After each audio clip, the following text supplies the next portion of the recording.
Well, hey everyone, welcome back to my channel. My name is Jonathan, and this is Mr. Pearson Talks Books. A couple weeks ago, I made a YouTube short about 4 books that, if you enjoyed the show Stranger Things, these 4 books have a very similar vibe to them. And so I thought that it might be better to elaborate a little bit on each of those titles. So if you saw the short, and I'll put a link to it on this video, if you saw that short and were interested in those books, here's a little explanation of what they are and why I chose them. When I release this video, the first part of season 5 of Stranger Things has been released, so you still have time to read some of them before part 2 comes out in just a couple of weeks. The first book that I recommended, and this is one that I've talked about on my channel before, and that is Give Me Something Good to Eat by D.W. Gillespie. Now, of all the books that I'm going to talk about, this is the most Stranger Things of them all. And this story is about a boy and his 3 friends who live in a town called Pearl, North Carolina. And Pearl, North Carolina is obsessed with Halloween. Every year on Halloween, they just go over the top with all of the celebration and everything. But that celebration hides a dark secret, because every year on Halloween, a child goes missing. And to make it even darker, nobody ever remembers having that child around. Even the child's own parents don't remember having a child. So on this particular year, a little girl is stolen, but her brother makes the decision that he's going to get her back. And so he follows the monster that has kidnapped his sister, and they end up going to some place called the Under Pearl, which is a replica of Pearl, North Carolina, just in a smaller, upside down, monstrous fashion. This book was really good. It was very enjoyable. It's a lot of fun, particularly, and there's some scary episodes. Particularly, I'm thinking with the werewolf, and one of the girls watching the werewolf through a mirror and what's about to happen. Really strong Stranger Things vibe. So if you're looking for a book that captures that, this would be the one.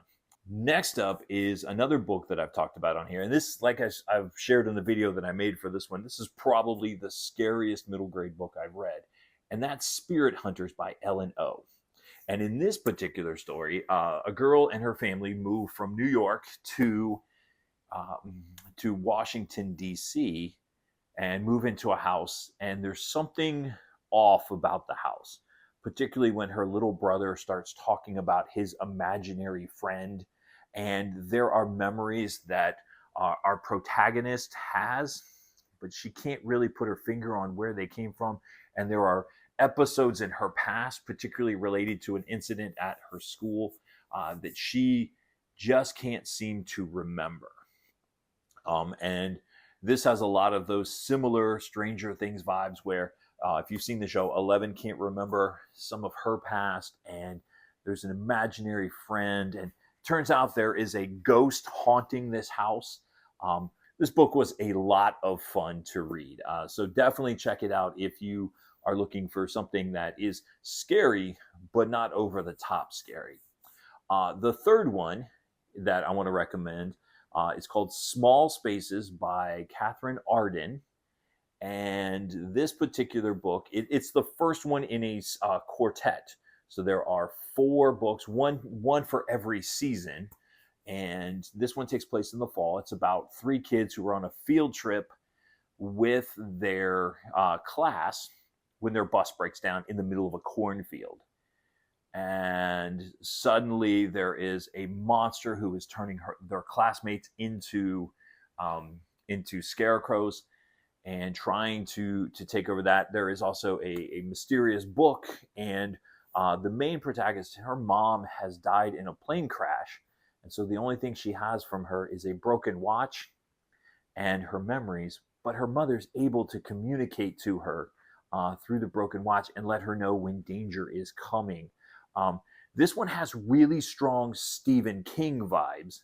So if you are all familiar with Stephen King books, This one has a very similar feel. And if you progress through the rest of the books, you're going to get more and more of those feelings there as well. Highly recommend Small Spaces by Katherine Arden.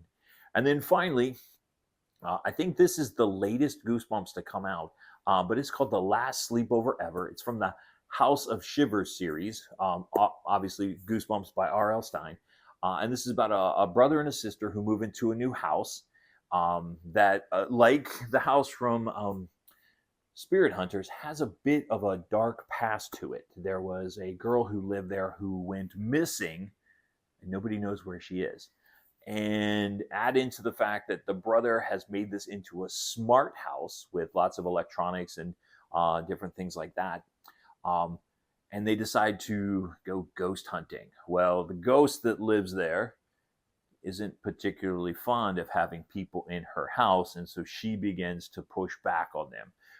This is, of all the Goosebumps that I've read, this is probably one of my top 5 favorite ones. Particularly the end. The ending is, it's a little atypical for a Goosebumps book because it actually has a sweet ending, a really nice wrap up to it. And those are some books that I could recommend many more, but I just wanted to give you those 4 to get started. And who knows, maybe there'll be a part 2 to this video. But let me ask you, have you watched Stranger Things, and what did you think? What is a book that reminds you of Stranger Things, whether that's a middle grade book or an adult book? Leave that title down in the comments. I'm always looking for something new to read. And as always, my name is Jonathan. This is Mr. Pearson Talks Books. We'll see you next time.